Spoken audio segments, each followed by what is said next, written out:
I'm a Muslim and I promote intimacy before marriage. Hear me out.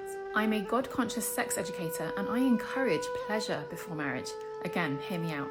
Islam teaches us that sex and sexual activity should be reserved for within marriage, which I agree with.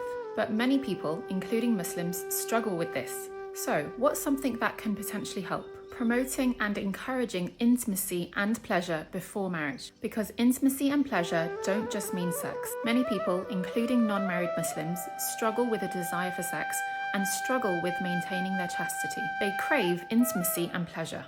Fortunately, there are many non-sexual ways to enjoy intimacy and pleasure, and we should be encouraging this to make maintaining chastity easier. So I'm here to say that we should be encouraging non-sexual intimacy and pleasure with our kids from as young as possible to make it easier for them to maintain their chastity when they're older. If you're a Muslim and you're not married and you're struggling with a desire for sex, my recommendation is that you find as many non-sexual ways to include intimacy and pleasure within your life.